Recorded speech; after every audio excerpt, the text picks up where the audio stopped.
우리가 살고 있는 이 캐나다에서는 초보 운전자들이 임을 식별할 수 있는 스티커가 통일되게 주어지죠.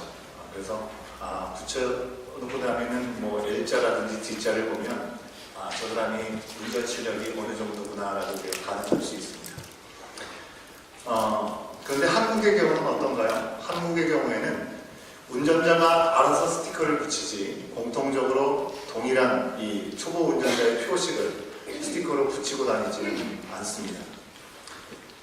그러다 보니까 이 초보 운전자가 자신이 초보 운전자라는 것을 강조하기 위해서 때로는 상대방 운전자가 운전하기에 조금 거슬리게 되는 반사가 된다든지 눈의 시야를 이렇게 가리게 되는 그런 재질로 초보 운전자라는 표식을 붙이고 다니는 경우들이 있죠. 그것 때문에 사고가 일어나는 경우들이 종종 있다고 합니다. 여러분, 그런 경우에 교통사고가 나면 이 사고에 대한 책임이 누가 져야 될까요? 100% 그것을 붙이고 있는 초보 운전자가 진다고 하는 것이죠. 예전에는 초보 운전자들이 톡톡 튀는 문구를 써놓고 이렇게 나는 초보 운전자이니 조심해달라는 그런 문구를 많이 써놓고 다니기도 했습니다. 여러분 뭐 기억나시는 것들이 혹시 있으신지 모르겠습니다. 일부에서 물어보니까 3시간째 직진 중 이런 표현도 있었는데 제가 들었던 표현들 중에 좀 재미난 것은 답답하시죠? 저는 환장하겠습니다. 이런 표현들이 있었던 것을 기억합니다.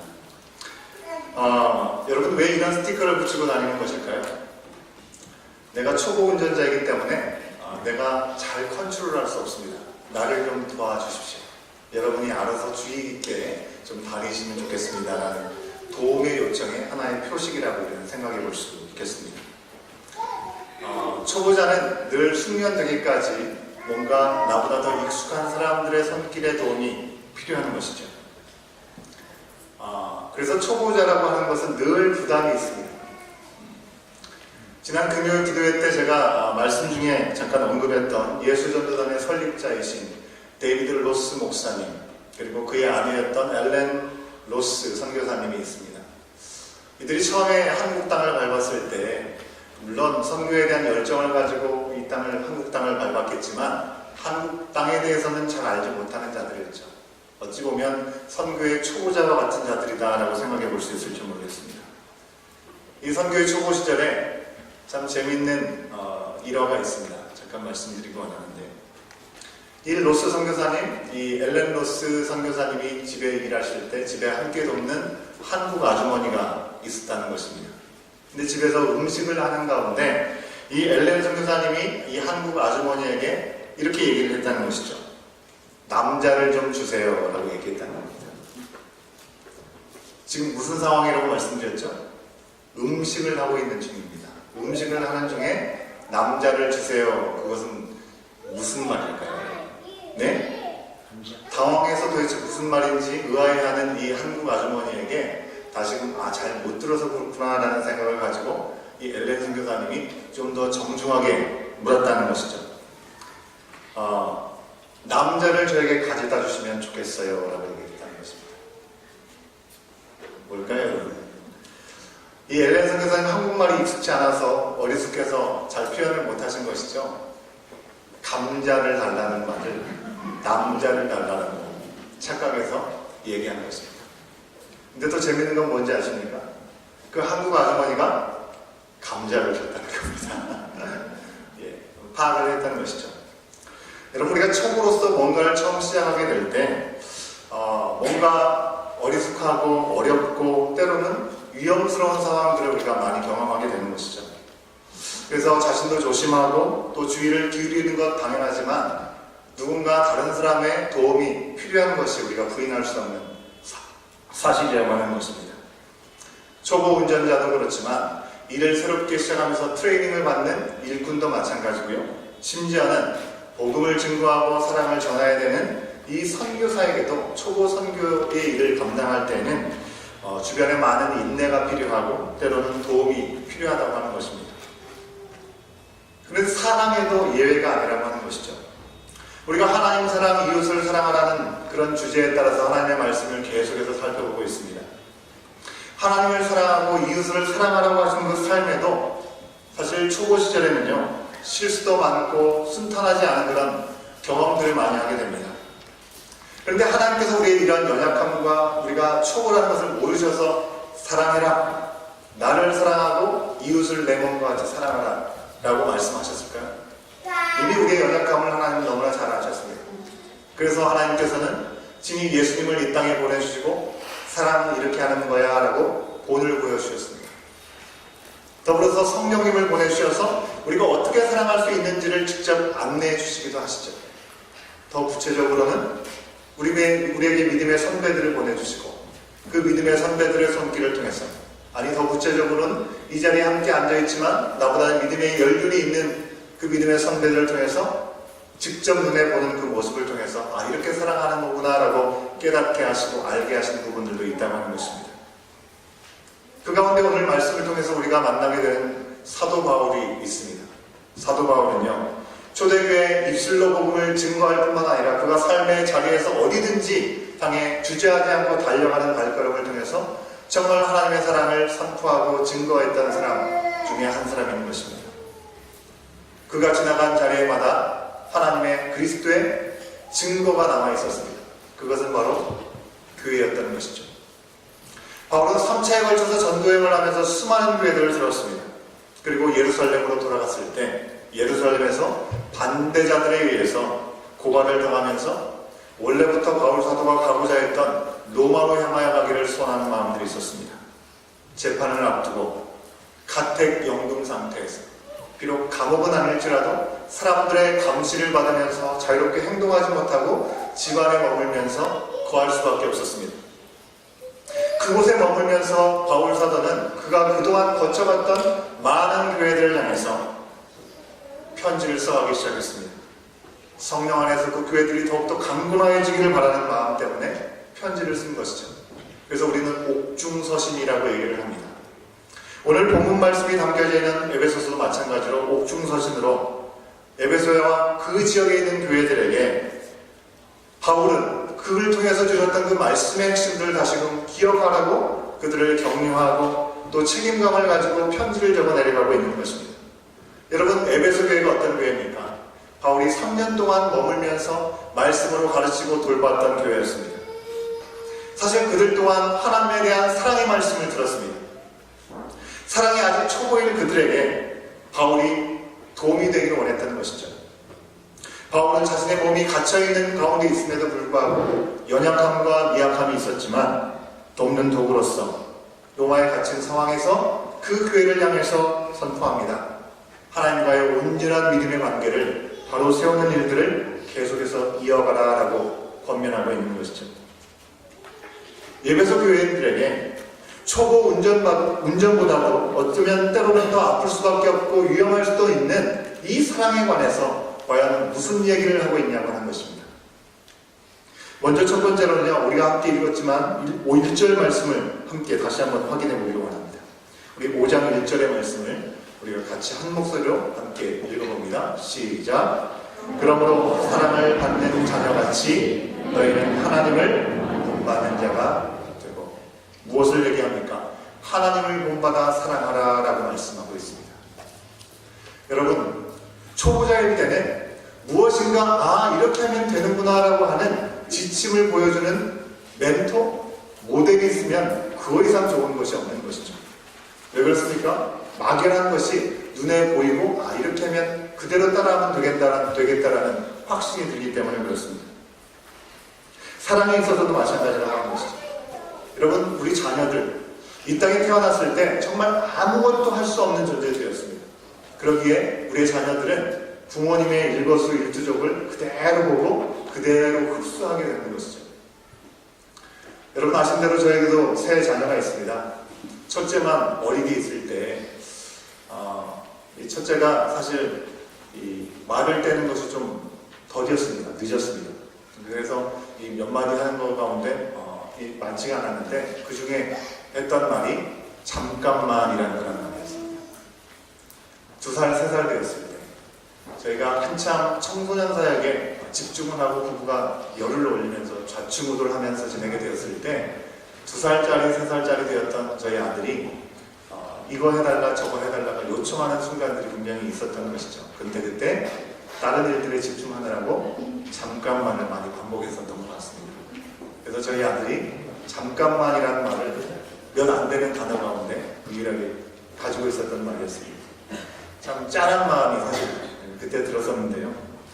여러분, 우리 아이들이 부모로부터 좋은 말, 좋은 행동들을 받아들이기도 하고 좋지 않은 말과 행동들을 그대로 받아들이기도 합니다. 사실 사랑하며 살라고 우리가 굳이 강조해서 얘기하지 않더라도요, 부모님으로부터 정말 넘치는 사랑을 공급받으면 그 자녀들은 자기가 받은 그 사랑을 다른 사람들에게 그대로 흘려보내는 모습을 우리는 어렵지 않게 확인할 수 있는 것이죠.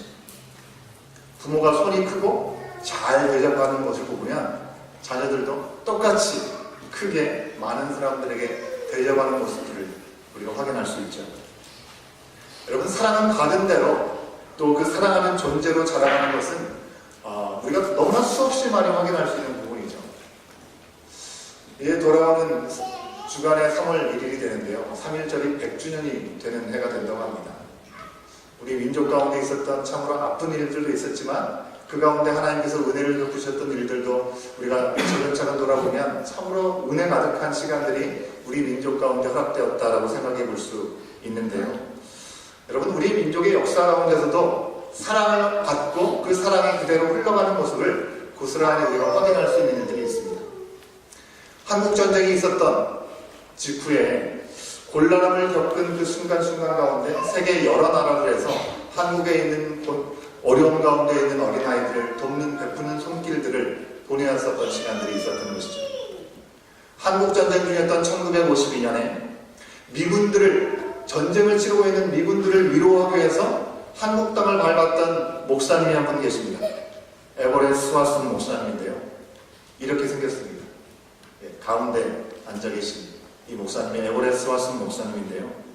이 목사님은 한국전쟁에 참전했던 미국 군인들을 위로하고 응원하기 위해서 한국 땅을 밟았다고 하는 것이죠. 근데 아주 참혹한 장면을 이 목사님이 눈앞에서 목도하게 된 것입니다. 아주 매서운 추위 가운데 얼어서 먹지 못해서 굶어 죽은 아이들, 이 아이들이 트럭에 실리는 모습을, 아주 처참한 모습을 이 목사님이 눈으로 보게 된 것입니다. 그리고 미국 땅으로 다시 돌아가셔서 한국 땅에서 벌어지고 있는 참으로 처참하고 안타까운 이야기들을 그대로 보고하면서 이 아이들을 위한 후원자가 되어달라고 호소하는 일들을 미국 땅에 들어가서 했다고 하는 것이죠. 바로 이것이 오늘날 전 세계 25개 나라에서 120만 명의 이 빈민국의 이 아이들을 양육하는 국제 어린이 양육기구인 컴패션의 시작이 되었습니다. 컴패션을 통해서 1952년부터 1993년까지 41년 동안 우리 한국의 아이들이 10만 명이 넘는 아이들이 큰 은혜를 입게 되었습니다. 아마 여기 앉아 계신 우리 성도님들 가운데서도 월드비전이라든지 굿네이버스라든지 컴패션과 같은 이 NGO를 통해서 1대1로 이 결연이 되어서 이 아이들을 돕는 일들을 감당하시는 분들도 아마 계실 걸로 생각이 됩니다. 한국에서 불과 26년 전까지만 해도 이런 결연 프로그램의 대상이 된 나라가 우리 대한민국이었다고 하는 것이죠. 아무튼 이 컴패션은요, 이렇게 41년간 가족과 개인과 교회를 통해서 한국의 부활을 후원했습니다. 후원자들과 결혼을 맺은 한국 아이들은 의식주의 모든 부분들을 해결받고요, 성경 공부도 받고 또 정기적으로 이 검진도 받을 수 있는 혜택을 누리게 되었습니다. 그리고 컴패션의 오랜 수혜국으로 있었던 대한민국은 1993년을 기점으로 경제성장 등의 이유로 이제 수혜국에서 후원국으로 바뀌게 되었다고 하는 것이죠.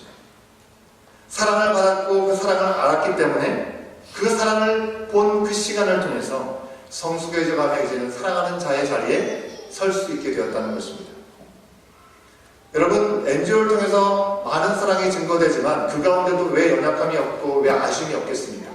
그런데 분명한 것은 사람들을 통해서 주어지는 그 사랑의 문을 통해서도 이렇게 자랄 수 있다고 한다면 하나님의 사랑을 본 자들로서 우리들은 과연 어떠한 사랑을 베풀고 나눌 수 있어야 되는지 우리는 우리 스스로에게 질문을 던질 수 있어야 되겠죠. 여러분, 우리 교회 설립 배경을 여러분 아시죠? 21년 전, 22년 전 바로 이 땅에 이미 150년 전에 세워졌던 세인트 앤드류의 교회에 함께 참여했던 얼마 되지 않는 간호사들과 함께 예배드리는 시간 가운데 앤드류 교회가 함께 협력하고 캐나다 장로교단의 이 노예가 함께하고 지금 밴쿠버 버나비 열방장로교회 전신이라고 할 수 있는 아름다운 교회를 통해서 그들의 헌신과 결단과 또 수고를 통해서 이 교회가 세워지고 오늘날 우리가 함께 모여서 감사하게 편하게 예배드릴 수 있게 되었다고 하는 것이죠. 믿음의 공동체를 이룰 수 있는 것이 바로 먼저 세워졌던 사랑의 헌신의 수고들이 우리 가운데 이어졌다고 하는 것입니다. 이처럼 우리의 민족의 경우도 우리 교회의 경우도 모두 사랑의 터위 위에서 세워졌다고 하는 것이죠. 우리에게 본을 보이신 하나님의 사랑 그리고 하나님께서 보내주신 많은 사람들의 사랑의 본을 통해서 우리 가운데 그 시간들이 이어지고 있다고 하는 것입니다. 오늘 말씀에서 얘기하고 있죠. 그리스도께서 자신을 버리심으로 말미암아 향기로운 희생의 제물이 우리 가운데 되어주셨습니다. 그리고 그것을 보고 믿고 따른 많은 제자들의 삶을 통해서 오늘 우리가 가능하게 된 것이죠. 그러기에 어쩌면 여러분 우리는 여전히 주는 것보다 받는 것이 더 좋고 그것을 더 기뻐할지 모르겠지만 이제는 우리가 초보인 사랑으로부터 하나님께서 우리 가운데 말씀하신 그 명령이 무엇인지를 바로 들을 수 있어야 된다는 것입니다. 왜요? 우리가 사랑을 받은 존재들이기 때문에 그렇죠. 뭐라고 말씀하십니까? 사랑을 받는 자녀가 되었으니 이제 너희도 사랑 가운데 거하라 라고 말씀하고 있습니다. 이 말씀을 바로 나에게 주신 말씀, 우리 교회에 주신 말씀으로 알고 사랑을 충만하게 받았기에 이제 사랑을 베풀 수 있는 저와 여러분, 우리 교회가 되기를 주 여러분 간절히 축원합니다. 두 번째로요, 사랑을 행하는 가운데 그것이 변질되지 않도록 조심하라 라고 말씀하고 있습니다. 여러분, 초보 운전자의 사고율이 경력자의 사고율보다 훨씬 더 높은 것이 통계로 나와 있습니다. 어찌 보면 초보 운전자는 아주 조심하니까 사고가 덜 나지 않을까라고 생각이 되지만 통계적으로는 초보 운전자들이 훨씬 사고율이 높다고 합니다. 왜 그럴까요? 운전이 미숙하기 때문이겠죠. 초보 운전자들은 좌우를 잘 살피지 못합니다. 아까 말씀드린 것처럼 3시간째 직진 중이라는 표현을 쓸 정도로 우리가 운전하게 되면 초보자들은 앞으로만 향해 나아가게 되는 것이죠. 그래서 사고가 나는 경우들을 많이 보게 되면 측면에서 이 접촉사고가 일어나는 일들이 대부분이라고 얘기를 합니다. 앞만 보고 운전하기 때문에 그런 것이겠죠. 여러분, 사랑이 초보일 때도 마찬가지라고 하는 것입니다. 우리가 워낙에 조건 없는 사랑으로 하나님의 자녀가 되다 보니까 그리스도의 구속의 은혜 안에서 믿음으로 하나님의 자녀가 되었음을 고백합니다. 하지만 우리 자신으로서는 여전히 미숙한 모습들을 우리가 보게 되지 않습니까? 사랑이 초보일수록 처음에 사랑하는 방법을 제대로 배우고 그것을 실천할 수 있어야 되는데 마치 초기에 운전 습관을 잘못 배워서 난폭하게 운전하고 양채같이 끼어드는 것들을 즐거워하면서 운전하는 그런 모습들처럼 사랑이 아닌 것을 사랑인 것처럼 착각하게 만들고 그것을 가지고 우리 자신과 이 교회에 어려움을 처하게 만드는 모습들이 우리가 하나님의 자녀라고 얘기하면서도 사랑한다고 말씀하면서도 그런 모습을 우리의 모습 가운데 보여주는 그런 모습들이 있다고 하는 것이죠. 아예 사랑하지 않는 것도 문제가 되죠. 안타까움이 있지만 사랑하고 살겠노라고 얘기를 하면서도 하나님의 자녀된 삶과는 너무나 완전히 핀트가 달라진 모습으로 엇나가는 그런 모습들도 참으로 안타까운 모습이라고 하는 것입니다. 오늘 말씀 3절 이하에서 말씀을 보면 이 사랑하라라는 그 말씀을요, 이 육체의 욕망으로 변질시키지 말라라고 분명히 말씀하고 있습니다. 아주 엄격하게 고백하고 있죠. 우리 3절 말씀을 같이 한번 확인해 보도록 하겠습니다. 함께 3절 말씀 읽습니다. 시작. 음행과 온갖 더러운 것과 탐욕은 너희 중에서 그 이름조차도 부르지 말라. 이는 성도에게 마땅한 바니라. 바울 사도를 통해서 얘기하는 것은요, 사랑하라고 얘기하고 있습니다. 근데 이 사람들이 그 사랑하는 것을 어떻게 오해할 수 있는지를 바울 사도가 이 말씀을 통해서 우리 가운데 분명히 얘기해주고 있죠. 당시의 로마 종교에서는요, 신전에서 예배를 드려도 창기들이 모이는 방이 있었습니다. 예배를 드리는 사람들이 아주 음란한 성생활을 하는 그런 방들이 마련되어 있다고 하는 것입니다. 사회적으로 성적으로 타락된 아주 문란한 모습들이 아주 일반화되어 있었다고 하는 것이죠. 그리스도인들이 사랑하는 명령을 받았을 때 그저 당시의 종교와 사회 관습과 같은 그런 모습을 가지고 사랑을 이해할 수 있었다고 하는 것이죠. 하나님께서 말씀하신 그 사랑이라는 것은 단순히 육체적인 사랑과 어떤 이 성적인 관계만을 이야기하는 것이 아님을 분명히 바울 사도는 얘기할 수밖에 없었습니다. 그래서 뭐라고 얘기합니까? 그 이름조차 부르지 말도록 하라라고 엄격하게 선을 그어서 육체적인 타락과 방종은 사랑과는 차원이 다르다라고 말씀하여 주고 있는 것이죠. 여러분, 우리가 속한 신앙 공동체 안에서는 이때 당시의 로마 공동체와 달리 사랑을 그냥 단순히 성적인 개념으로 이해하진 않습니다. 그건 참 다행스러운 일이죠. 그러나 오늘날에도 사이비 집단이든지 이단에서는 참으로 안타깝게 그런 모습들이 자영되는 것을 우리가 보게 됩니다. 그러나 본문에서 언급되어 있는 탐욕이라고 하는 그 단어를 우리가 주의 깊게 볼 필요가 있습니다. 여러분, 탐욕이라는 말이 무슨 말입니까? 자기에게 주어진 그 이상의 것들을 소유하거나 누리는 것을 우리는 탐욕이라고 얘기를 합니다. 오늘날의 사회의 성적인 기준은요, 로마 시대보다는 분명히 높아졌지만 자기의 욕구를 만족시키려고 수단과 방법을 가리지 않는 탐욕에 대해서는 어쩌면 이 당시보다는 훨씬 더 깊어지고 있는 죄악일지도 모르겠다고 하는 것입니다. 자신의 욕구를 채우기 위해서 인권이라는 이유로 여러 가지 모양으로 그것을 정당화하고 죄로 여기지 않고 그것을 당당하게 요구하는 모습들이 우리가 살아가는 오늘날의 모습 가운데 얼마나 많이 보여지고 있는 모습이냐고 하는 것입니다. 그러면 교회는 예외입니까? 교회도 예외가 아니죠. 우리가 처음에는 그리스도의 사랑과 은혜를 알고 고백하여서 함께 모여서 예배를 드리게 되는 것이죠. 생각해 보십시오. 우리가 하나님의 은혜를 고백하고 그걸 응답하지 않는다면 우리가 이 자리에 함께 모여 있을 수 없는 것이죠. 그렇다면 우리가 서로 여전히 남남일 수밖에 없을 것입니다. 그리스도의 사랑이 우리를 하나로 이렇게 묶어주는 것이죠. 가깝게 했습니다.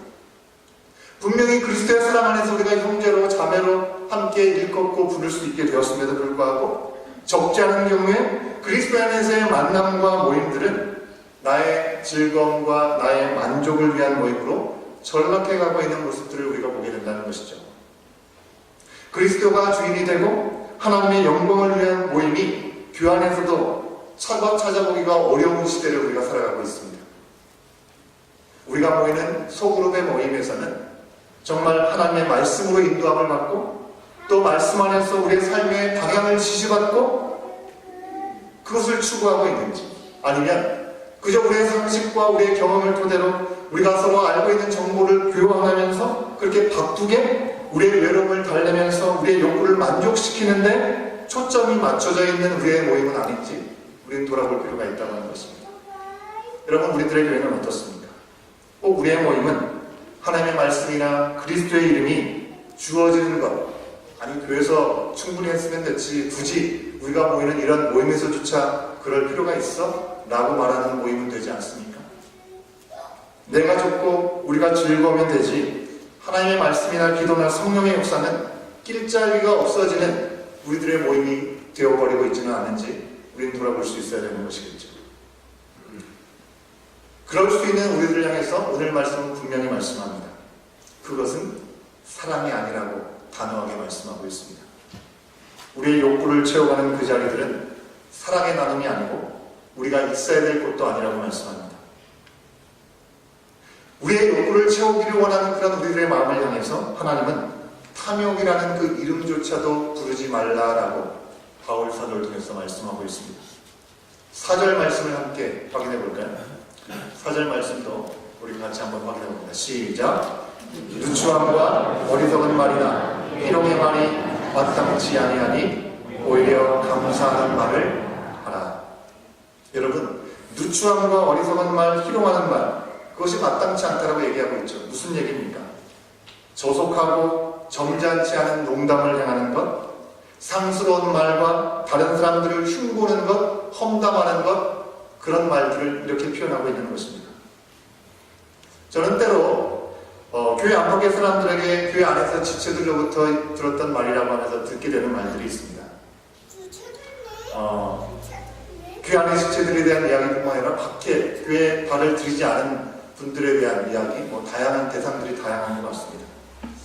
들어보면 대부분 사실이 아닌 이야기들이 참 많이 있는 것 같습니다. 어떻게 그런 소문이 나게 되었는지 참으로 안타까운 마음을 갖게 될 때가 적지 않습니다. 교회로 인도해야 될 사람들조차도 그들이 먼저 교회에 오기도 전에 시험을 듣는 일들이 있다라고 얘기를 듣게 되면 참으로 마음이 참 안타까운 마음을 금할 수가 없습니다. 이런 얘기를 하면 도대체 누구에 대한 이야기인가 여러분들이 궁금해하실 것입니다. 그런데 그것이 누가 한 얘기인가를 밝히는 것이 중요한 것이 아니라 진정으로 우리가 그리스도 안에서 사랑으로 거듭남을 입고 하나님의 자녀가 되었다고 한다면 그 사랑의 말을 전해야 되는 우리들의 친밀하다 혹은 관심을 갖고 있다는 그런 핑계로 어울리지 않는 말들을 내뱉는 일들을 단호하게 멈출 수 있어야 된다고 하는 것이죠. 오늘 이와 같은 말씀을 아주 겸허하게 받아들일 수 있어야 된다는 것입니다. 그러면서 뭐라고 바울 사도는 담대하게 우리 가운데 대안을 제시합니까? 마지막 말씀에 보니까 오히려 감사하는 말을 하라라고 말씀하고 있습니다. 여러분, 우리에게 하나님께서 주신 은혜와 감사한 일들을 돌이켜보면 그것이 얼마나 많습니까? 사실 우리가 불평하고 원망하게 되는 순간들이 있지만 그 순간조차도 우리가 가만히 생각해보면 정말 감사한 일들이 훨씬 더 많은 우리는 고백할 수밖에 없는 것이죠. 감사하는 말을 하는 것도 시간이 모자라기 때문에 우리가 잘 알지 못하는 다른 사람들에 대해서 판단하거나 함부로 넘겨짚어서 말을 하거나 혹은 그리스도인에게 어울리지 않는 그런 말들을 하는 것을 우리는 멈출 수 있어야 되는 것입니다. 아마 그것이 감사하는 말을 우리가 계속 되뇌일 때 사라지게 될 것입니다. 바울이 뭐라고 얘기합니까? 자신의 욕구대로 사는 것 별로 좋지 않은 그리스도인이라고 얘기하지 않고요. 우상 숭배하는 자라고 얘기를 하고 있습니다. 하나님의 나라와 상관없는 자들이다라고 아주 엄중하게 이야기하고 있는 것을 볼 수 있습니다. 바로 이러한 말씀을 듣게 되는 당시의 사람들은 교회에 가만히 들어온 이단을 포교하는 사람들이었을 것입니다. 자신의 소욕대로 미혹하고 있었기 때문에 그런 삶을 사는 사람들에게 예수 그리스도의 삶을 살아가는 것은 불가능하다고 하는 것이죠. 바울은 그것을 분명히 얘기하는 것입니다. 그런 사람들에게는 진노가 임할 것입니다. 하나님께서 우리에게 가르쳐 주신 그 사랑은 자신을 내어주는 사랑인 것이지 자기의 욕구를 채우는 탐욕이 아니기 때문에 그런 것이죠. 사랑하는 여러분, 우리는 어둠에 속한 사람이었지만 빛의 자녀가 되었다라고 말씀은 분명히 우리의 정체성을 다시 한번 확인해주고 있습니다. 빛의 자녀이기 때문에 우리는 더 이상 우리의 욕구에 집중하는 어떤 모임이든지 그런 말을 그쳐야 하는 것이겠죠. 하나님을 사랑하고 이웃을 사랑하라는 그런 말씀을 이루기 위해서 오늘 말씀이 우리 가운데 주신 것처럼 첫 번째로는 하나님을 본받아야 하겠고요. 두 번째로는 사랑이라는 가면, 그 가면을 쓰고 우리를 미혹하는 말들을 버려버려야 한다고 하는 것입니다. 내 중심으로 나의 유익과 나의 만족을 위하고 나를 사랑하는 사람에서 이제는 나를 위해서 자기 목숨을 버리신 하나님을 아들을 믿는 그 믿음 가운데 사랑의 삶을 향해 나아갈 수 있습니다. 그래서의 교회 사람들도 마찬가지죠. 그들 가운데도 이와 같은 권면의 말씀이 있지만 여전히 오해도 있고 어설프기도 하고 삐뚤거리기도 하고 자꾸 실수하고 미숙한 일들이 반복될 것입니다. 반복되었습니다. 사랑에 두려워할 수밖에 없는 일들이 있다고 하는 것입니다. 그러나 분명한 것은 오늘 말씀이 우리 가운데 분명한 말씀으로 명령하고 있습니다. 뭐라고 얘기합니까? 10절 말씀 우리가 같이 한번 보겠는데요. 주님께서 오늘 사랑하라라고 말씀하시는 우리의 심령 가운데 주시는 나를 향한 음성으로 마음에 새기는 마음으로 한번 우리가 한 구절 한 구절을 곱씹으면서 함께 읽어보도록 하겠습니다. 10절 말씀 함께 읽습니다. 시작! 주를 기쁘시게 할 것이 무엇인가 시험하여 자기를 위해서 수단과 방법을 가리지 않고 경쟁하는 이 세상 속에서 우리는 살아가고 있습니다. 이 세상 속에서 희생하는 게 쉽지 않습니다. 하나님을 사랑하고 이웃을 사랑하는 일, 미숙하기까지 하기 때문에 참으로 너무나 어려운 것을 우리는 받아들일 수밖에 없습니다. 그러나 우리 하나님은 우리 가운데 완벽함을 요구하시는 분이 아니시고요.